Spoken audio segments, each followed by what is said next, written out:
اب اگلی بحث پر آئیے، قرآن مجید کی ترکیب اور تقسیم، سنتھیسس اور ڈویژنز۔ اب اس میں سمجھیے کہ کلام جو ہے اللہ کا کلام ہے، کلام مرکب ہوتا ہے کلمات سے، کلمات حروف سے بنتے ہیں۔ عربی زبان کے حروف 28 یا 29 ہیں، الف اور حمزہ کو ایک ہی مانیں گے تو 28 رہ جائیں گے، الف علیحدہ حمزہ علیحدہ تو 29 ہو جائیں گے۔ یہ حروف جڑتے ہیں، لفظ بنتے ہیں۔ لفظ محمل بھی ہوتا ہے لیکن کلمہ وہ کہلاتا ہے جو بامعنی لفظ ہو۔ پھر ان کلمات کو آپ جوڑتے ہیں، یہ مرکب توصیفی بن گیا، مرکب اضافی بن گیا، مرکب عددی بن گیا، مرکب جاری بن گیا۔ پھر ان مرکبات کو جوڑ کر فقرہ بنتا ہے، جملہ بنتا ہے، کلام مفید جس کو کہا جاتا ہے۔ قرآن مجید کے اعتبار سے علامہ سیوطی نے مخصوص جو قرآن کی اصطلاحات ہیں ان کے حوالے سے ایک بات کہی ہے، لیکن واقعہ یہ ہے کہ قرآن کی اصطلاحات خود اپنی ہیں، دنیا کی دوسری کسی بھی اصطلاحات پر ان کو قیاس نہیں کیا جا سکتا۔ لیکن جاہز چونکہ قدیم تھے، انہوں نے قرآن مجید کو کہا یہ دیوان کی شکل رکھتا ہے، جیسے کہ حافظ کا دیوان کسی اور کا دیوان۔ سورتیں جو ہیں وہ قصیدوں کی شکل میں ہیں، بیت شعر آیت ہے، قوافی جو ہوتے ہیں شعروں میں قافیہ، وہ یہاں فواصل ہیں، آیت کے آخری حروف ایک دوسرے سے مشابہ ہوتے ہیں کہ جن سے پھر وہ صوتی آہنگ پیدا ہوتا ہے۔ الرحمن علم القرآن خلق الانسان علمہ البیان۔ اب یہ ایک فواصل جو ہیں وہ جڑتے چلے جاتے ہیں، ان میں آہنگ پیدا ہوتا ہے۔ لیکن حقیقت کے اعتبار سے پہلی بات یہ نوٹ کیجئے، قرآن مجید کی اکائی ہے آیت، اسے نہ آپ جملہ کہہ سکتے ہیں نہ فقرہ کہہ سکتے ہیں۔ انگریزی میں ہمارا چونکہ بائبل کے لیے بھی جب ورس کا لفظ آ جاتا ہے تو انگریزی تراجم میں، انگریزی تحریروں میں، مقالوں میں ورس قرآن مجید کی آیت کے لیے لفظ آ جاتا ہے، ورس نمبر فلاں، بالکل غلط ہے۔ قرآن کی آیت یہ اس کا اپنی اصطلاح ہے، اپنا مفہوم ہے۔ لغوی مفہوم کیا ہے؟ نشانی، آیت نشانی۔ قرآن کی ہر آیت اللہ کے علم اور حکمت کی نشانی ہے۔ اب قرآن کی آیتیں نوٹ کیجئے، صرف حروف پر بھی مشتمل ہے، الف لام میم حروف مقطعات اور آیت بن گئی۔ وہ مرکبات ناقصہ پر بھی مشتمل ہے، والعصر مرکب جاری ہے، حرف جار، آیت ہو گئی۔ پورے جملے پر بھی مشتمل ہے، ان الانسان لفی خسر، ایک جملہ ہے، اور 10 جملوں پر بھی مشتمل ہے۔ اللہ لا الہ الا ھو الحی القیوم لا تاخذہ سنۃ ولا نوم لہ ما فی السماوات وما فی الارض الی آخر الآیہ۔ آیت الکرسی کا انالیسس کیجئے، 10 جملے موجود ہیں اس میں۔ تو نوٹ کر لیجئے، یہ چیز توقیفی کہلاتی ہے، یہ کسی گرامر کے اصول پر نہیں ہے، کسی منطق کے اصول پر نہیں ہے۔ آیات قرآنیہ کی تعیین توقیفی ہے، یعنی حضور کے بتانے پر موقوف ہے۔ حضور نے بتایا والعصر، یہ آیت ہو گئی، آیت ہو گئی، ہم آیت مانیں گے۔ الف لام میم آیت ہو گئی۔ قاف حرف ایک ہے، یہ آیت نہیں ہے۔ نون ایک حرف ہے، آیت نہیں ہے۔ قاف والقرآن المجید ایک آیت بنی، نون والقلم وما یسطرون ایک آیت بنی۔ تو اس طریقے سے اس کو کہتے ہیں توقیفی، موقوف علیہ ہے حضور کے بتانے پر۔ اب اس میں روایات کا اختلاف ہو سکتا ہے کہ حضور سے کوئی روایت یہ ہو کہ یہ ایک آیت بنی یا 2 آیتیں بنی۔ مثلا بڑی اہم مثال آپ کو دے رہا ہوں، سورہ مزمل کی جو دوسرا رکوع ہے، پورا دوسرا رکوع، وہ ایک آیت شمار ہوتا ہے۔ اب میرا بڑا گمان رہا بہت عرصے تک کہ یہ ایک آیت نہیں ہو سکتی، یہ مختلف اوقات میں نازل ہوئی ہیں، 2 اوقات میں نازل ہوئی ہے، اور یہ مجھے قول مل گیا علامہ سیوطی کے ہاں، حضرت عبداللہ ابن عباس رضی اللہ تعالی عنہما کا قول کہ یہ 2 آیتیں ایک نہیں۔ لیکن یہ کہ یہ ہوگا موقوف روایت پر، میں کوئی نہیں ہوں جو اسے قرار دے سکوں۔ ہاں مجھے اگر کوئی روایت مل جاتی ہے، کوئی خبر یا اثر، خبر محمد الرسول اللہ کی یا اثر آپ کے کسی صحابی کا صلی اللہ علیہ وسلم و رضی اللہ تعالی عنہ، تو پھر یہ ہے کہ ہم مانیں گے۔ تو اس کو کہتے ہیں توقیفی۔ آیات اور سور کا معاملہ توقیفی ہے بالکل، یا کسی منطق، کسی گرامر، کسی اصول بیان، کسی پر مبنی نہیں ہے، یہ مبنی ہے حضور کے بتانے پر۔ اس طرح سورت کسے کہتے ہیں؟ عربی زبان میں سور کے معنی ہے فصیل۔ فَضُرِبَ بَيْنَهُمْ بِسُورٍ لَهُ بَابٌ، سورہ حدید کے اندر الفاظ آئے۔ اب اس کا کیا تصور دیا گیا کہ ہر آیت جو ہے وہ اللہ کے علم اور حکمت کی نشانی ہے۔ 10 آیتیں، 20 آیتیں، 100 آیتیں، 285 آیتیں، 286 آیتیں جوڑ کر ایک فصیل باندھ دی گئی۔ یہ شہر حکمت خداوندی ہے، ایک نظم ہوتا ہے۔ جیسے آپ شہر کا ٹاؤن پلاننگ آج کا تو بہت بڑا فن ہے، بڑی اسپیشلائزیشن ہے، شہر کو پلان کرنا، اس کے اندر کیا کچھ ہونا چاہیے، کس طرح سے ہونا چاہیے۔ تو یہ سورت جو ہے یہ ایک یونٹ ہے قرآن مجید کی، اور اس کا جو لفظی معنی ہے فصیل، گویا کہ اس نے گھیرے میں لیا ہوا ہے ایک شہر معنی کو، علم و حکمت کے ایک شہر کے گرد یہ فصیل جو ہے پوری ہوئی ہے۔ اب اس میں نوٹ کر لیجئے جہاں تک، اچھا جیسے آیتیں چھوٹی بھی ہیں بڑی بھی ہیں، والعصر بھی آیت ہے، اور الف لام میم بھی آیت ہے، اور جیسا کہ میں نے عرض کیا آیت الکرسی بھی آیت ہے۔ اس طرح صورتیں چھوٹی بھی ہیں بڑی بھی ہیں۔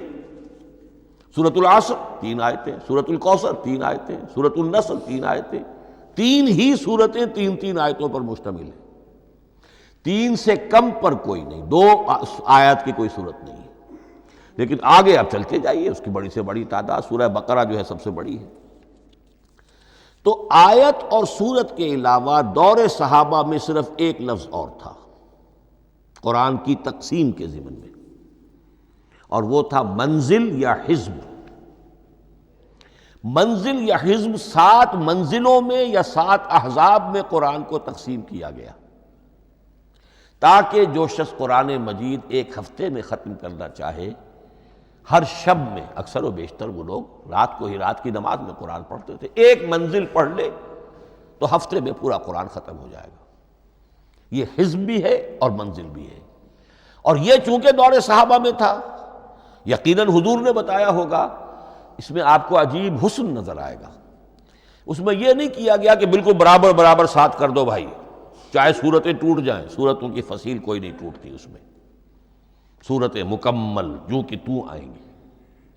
اور پھر یہ کہ عجیب بات ہے کہ سورہ فاتحہ کو اگر ایک طرف رکھ دیں، وہ قرآن کے دیباچے کی حیثیت رکھتی ہے۔ تو پہلی منزل میں 3 صورتیں، دوسری میں 5 صورتیں، تیسری میں 7، چوتھی میں 9، پانچویں میں 11، چھٹی میں 13، اور 7ویں میں 65۔ یہ ہے کہ جو ان صورتوں کی ایک بڑی، جیسے کہ ایک سیڑھی چڑھ رہی ہے، اور تقریباً مساوی ہو جاتے ہیں، کوئی 4.25 پارے ہے، کوئی 4.5 پارے ہے، کوئی 4.25 پارے، اس طریقے سے ہے، تقریباً مساوی۔ لیکن آرٹیفیشل ایکویلٹی پیدا کرنے کے لیے، مصنوعی مساوات پیدا کرنے کے لیے صورتوں کی فصیلوں کو نہیں توڑا گیا۔ اس سے آگے چل کر جو پاروں کی تقسیم ہے وہ بہت بعد کی بات ہے، 30 پارے، اور اس میں آپ کو یہ ساری قباحتیں نظر آئیں گی۔ اس میں صورتوں کی فصیلیں توڑی گئی ہیں۔ سورہ ہجر ایک آیت ادھر ہے، باقی ساری صورت جو ہے اگلے پارے میں، فصیلیں توڑ دی گئی۔ معلوم ہوتا ہے کسی شخص کے پاس جو قرآن تھا مصحف، اس نے صفحے گنے، 7 سے 30 سے تقسیم کیا، اور برابر صفحوں کے اندر وہ پارے بنا دیے۔ لیکن بہرحال دور صحابہ میں پاروں کا کوئی ذکر نہیں تھا، یہ بات کی بات ہے۔ دور صحابہ میں آیت، سورت اور حزب۔ اسی طریقے سے طویل سورتوں کو جو رکوعوں میں تقسیم کیا گیا، یہ بھی بات کی بات ہے۔ لیکن یہ جو تقسیم کیا گیا ہے سورتوں کو رکوعوں کی شکل میں، 35 صورتیں تو قرآن کی ایسی ہیں چھوٹی ہیں جو ایک ایک ہی رکوع پر مشتمل ہے۔ آخری پارے کی 37 صورتیں ہیں، پہلی 2 کی جو 2 رکوع ہے، باقی سب کی سب جو ہے وہ ایک ایک رکوع شمار ہوتا ہے۔ لیکن رکوع کیوں کیے گئے؟ لمبی صورتوں میں سے اگر کچھ حصہ پڑھنا ہے نماز میں، سورہ بقرہ پوری تو نہیں پڑھ سکتے آپ ایک رکعت کے اندر، تو اس کا وہ حصہ پڑھا جائے جس میں ایک مضمون پورا ہو جائے، مضمون نہ ٹوٹے، تاکہ وہاں پر رکوع کرے آدمی کہ جہاں پر کہ وہ مضمون ایک اعتبار سے مکمل ہو گیا۔ تو رکوع سے رکعت ہے، رکوع ہے، اس رکعت کے اندر ایک حصہ اتنا پڑھا جائے تاکہ مضمون جو ہے وہ خوبصورت رہے اور اس کا سلسلہ برقرار رہے۔ یہ تقسیم بھی اگرچہ بہت ہی ایک بدنام شخص ہے ہماری تاریخ کا، حجاج ابن یوسف، یہ اس کی ہوئی تقسیم ہے یا اس نے کرائی ہے، بہرحال اس کی طرف منسوب ہے، اور یہ بات ماننی پڑتی ہے کہ بڑے گہرے غور و فکر سے تقسیم کی گئی ہے، الل ٹپ نہیں ہے، بلکہ اس کے لیے واقعتاً غور کر کے جہاں وہ مضمون ختم ہوتا ہے، کہیں کہیں آپ اختلاف کر سکتے ہیں اور آپ کو حق حاصل ہے، اس لیے کہ یہ چیزیں توقیفی نہیں ہیں، یہ حضور کی بتائی ہوئی نہیں ہے، نہ رکوعوں کی تقسیم۔ اب سعودی عرب میں جو قرآن مجید چھپ رہے ہیں ان میں حزب ہو گئے ہیں، یعنی ہر پارے کو پارے برقرار رکھ کر 8 حزب بنا دیے انہوں نے، 4 حزب بنا دیے اور پھر نصف حزب کر کے 8 حصے کر دیے۔ تو یہ چیزیں جو ہمارے ہاں رکوع تو پاروں سے ادھر ادھر ہو جاتے ہیں، پارا بدل گیا رکوع وہی چل رہا ہے، اس لیے کہ رکوع میں مضمون کو پیش نظر رکھا گیا ہے، جبکہ پارے میں مضمون کو نہیں سامنے رکھا گیا۔ تو رکوع کا معاملہ جو ہے چاہے وہ حجاج ابن یوسف ہی نے کیا ہے، لیکن یہ کہ بہرحال وہ بہت صحیح ہے، اکثر و بیشتر، کہیں کہیں آپ اس سے اختلاف کر سکتے ہیں۔ تو یہ تو اس کا ہم نے آپ کے سامنے رکھا سنتھیسس۔ اب اگلا موضوع ہے ترتیب و تدوین کیسے ہوئی۔ ان علینا جمعہ و قرآنہ، ہمارے ذمے ہے اس کو جمع بھی کرنا اور پڑھوانا بھی، اور پڑھوانے میں ترتیب آ جائے گی لازماً۔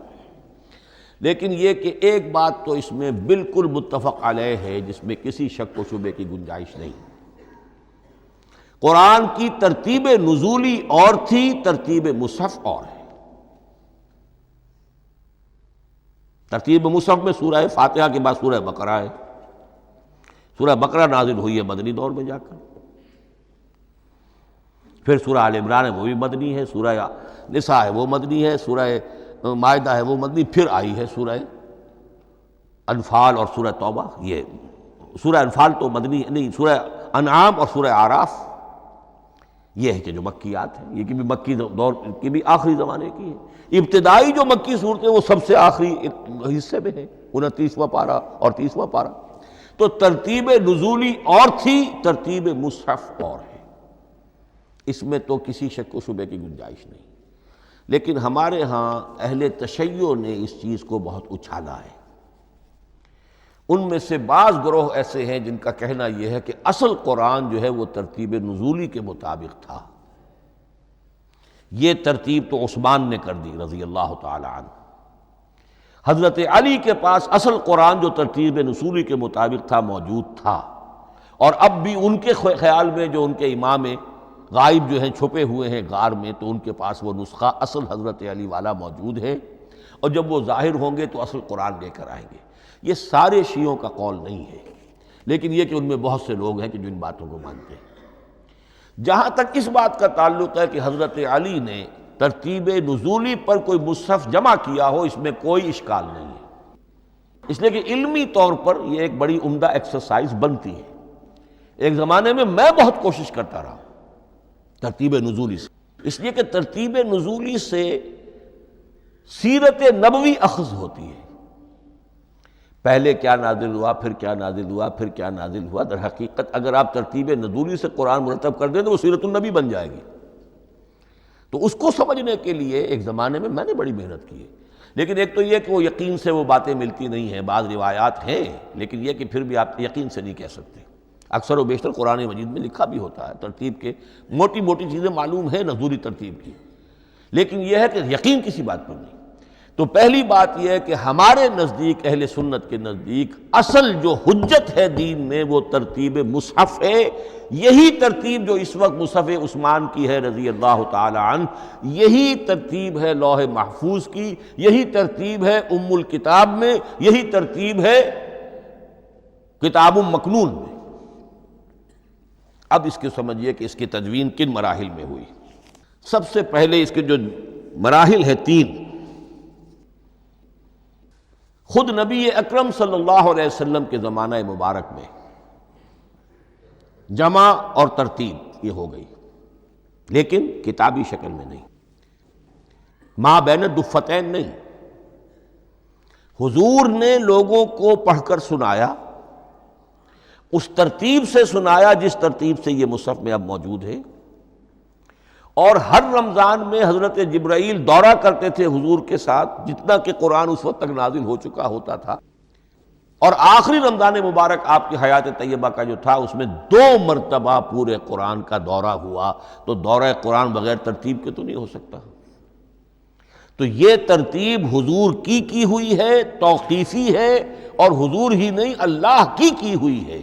یہی ترتیب لوح محفوظ میں، کتاب مکنون میں اور ام الکتاب میں ہے، اور یہ ترتیب حضور دے کر گئے ہیں صحابہ کرام کو۔ حفاظ تھے، کتنے حفاظ جو ہیں جنگ یمامہ میں شہید ہو گئے، تبھی تو خیال آیا کہ اس کو کتابی شکل میں بھی مرتب کیا جائے، لیکن کتابی شکل میں جسے کہتے ہیں 2 گتوں کے درمیان ایک کتاب مجلد، اس صورت میں جہاں تک میں تحقیق کر سکا ہوں اور جہاں تک ہمارے اکثر و بیشتر لوگوں کی رائے ہے، حضور کے زمانے میں یہ اس طریقے سے ما بین الدفتین، 2 گتوں کے مابین ایک کتاب کی شکل میں قرآن موجود نہیں تھا۔ لوگوں کے سینوں میں محفوظ تھا، جیسے محمد الرسول اللہ کے سینے میں محفوظ تھا۔ ان علینا جمعہ، وہ جمع حضور کے سینے میں کیا اللہ نے۔ اسی طرح پھر صحابہ کرام بے شمار جو حفاظ تھے ان کے سینوں میں محفوظ تھا۔ دوسرا مرحلہ کب آیا؟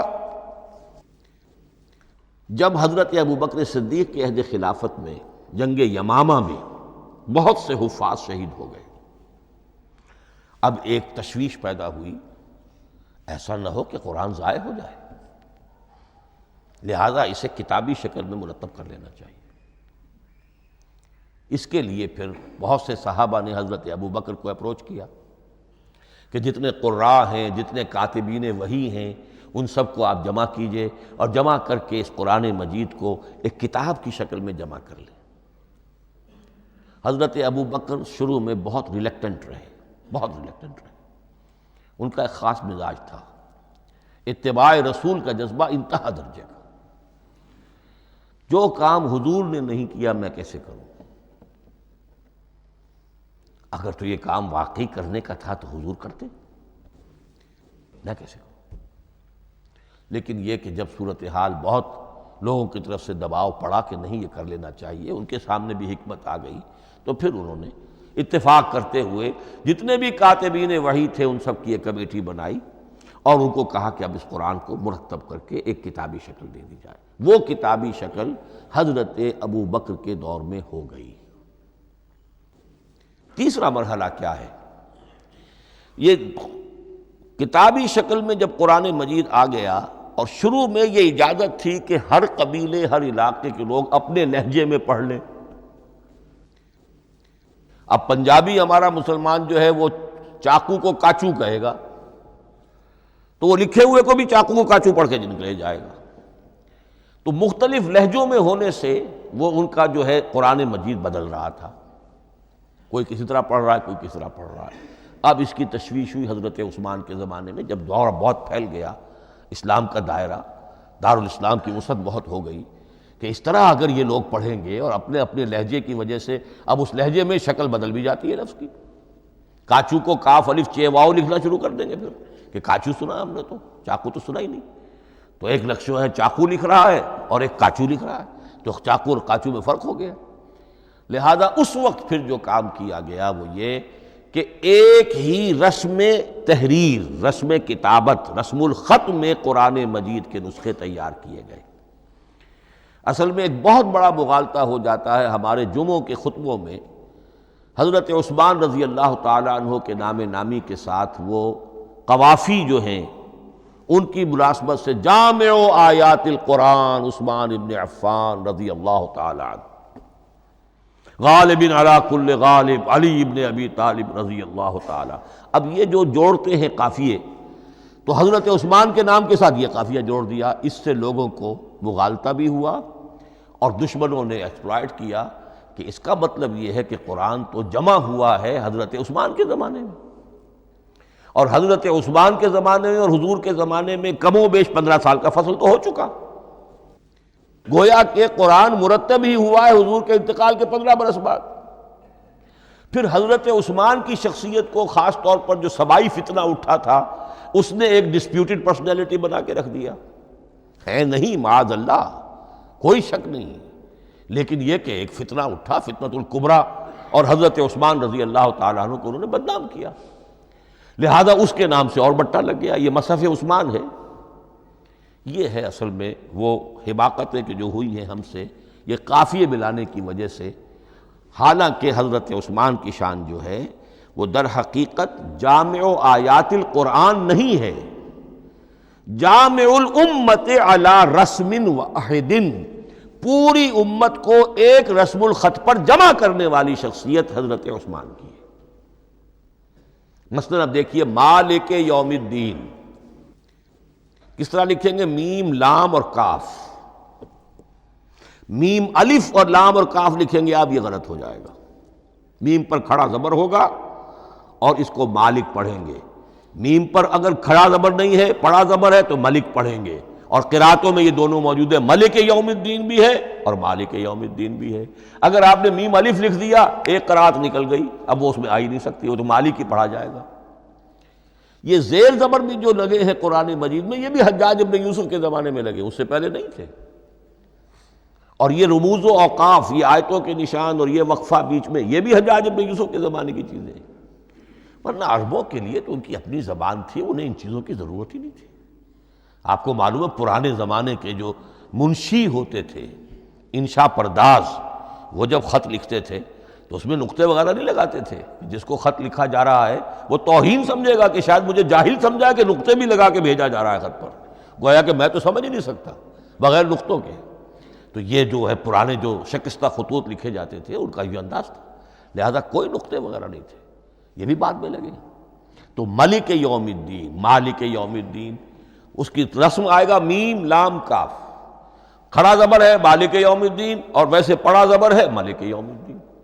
یہ رسم الخط ہے جس پر کہ حضرت عثمان رضی اللہ تعالی عنہ نے پوری امت کو جمع کر دیا، اور اس کے نسخے تیار کرا کے، مختلف روایات میں آتا ہے 5 یا 7 نسخے تھے، ایک مدینہ منورہ میں رکھا اپنے پاس، اور اسی پر ان کے خون کے دھبے بھی ہیں، اور وہ نسخہ قرآن مجید کا اب استنبول کے اندر ہے، توپ کاپی کا جو عجائب خانہ ہے، عجائب گھر ہے، جس میں جہاں نوادرات کے ساتھ ساتھ حضور کے بھی کچھ تبرکات اور جمع ہیں، وہاں وہ نسخہ موجود ہے۔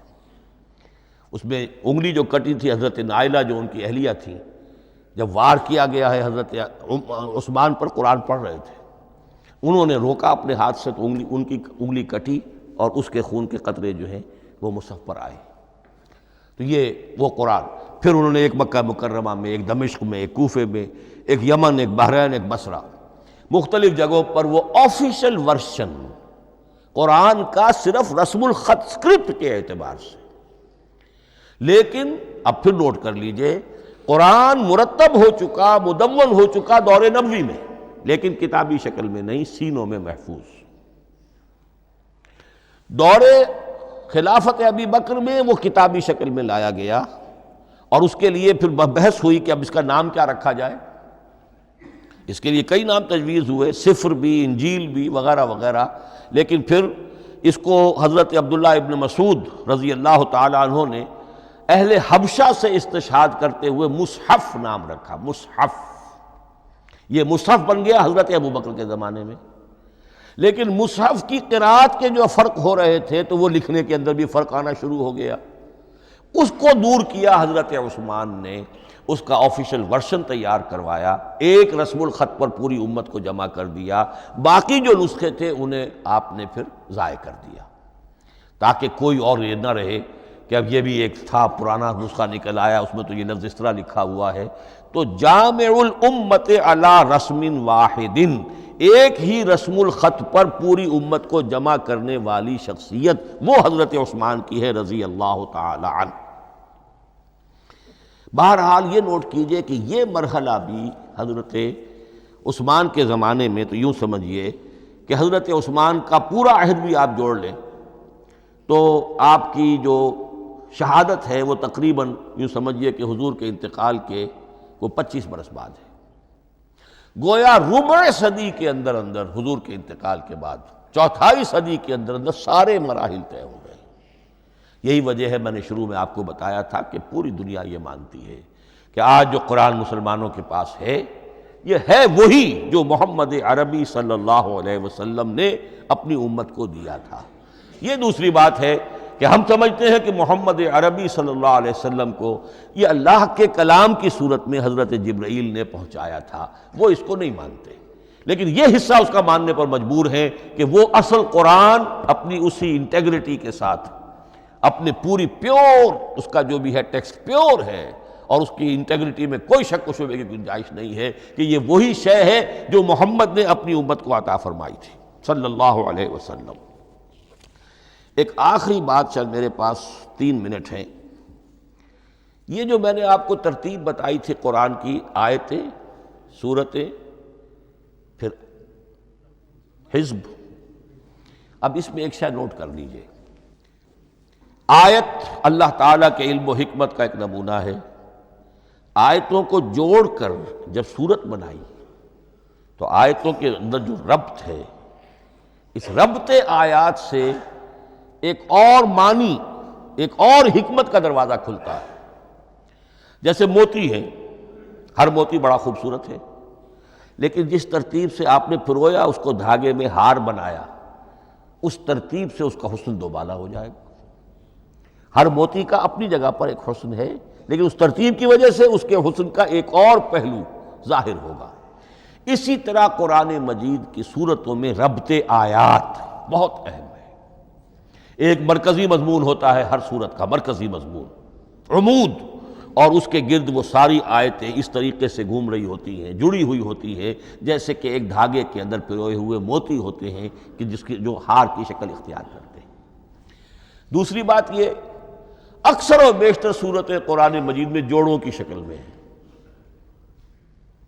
ایک مضمون کا ایک پہلو اس جوڑے کے ایک فرد میں، اور دوسرا پہلو اسی کا دوسرے فرد میں۔ جیسے معوذتین، 2 صورتیں ہیں، مضمون ایک یہ تعوذ، معوذتین۔ الزہراوین، سورہ بقرہ سورہ آل عمران کو کہا گیا الزہراوین، حضور نے فرمایا 2 نہایت تابناک صورتیں، بڑی روشن صورتیں۔ جیسے آپ دیکھیں گے یا ایھا المدثر یا ایھا المزمل قم اللیل الا قلیلا یا ایھا المدثر قم فانذر، ایک ہی طرح کا اٹھان ہے، حضور سے خطاب ہو رہا ہے۔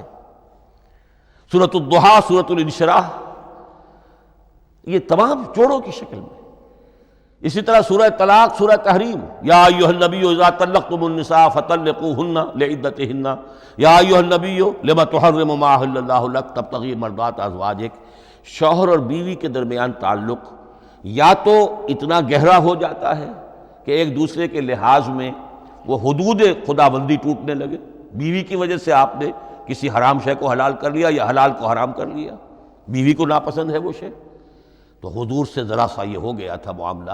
اپنی ازواج مطہرات حضرت عائشہ اور حضرت حفصہ رضی اللہ تعالیٰ عنہما، ان دونوں کی رضا جوئی کے لیے وہ خاص قسم کا شہد ہے، قسم کھا لی آپ نے کہ میں اسے استعمال نہیں کروں گا۔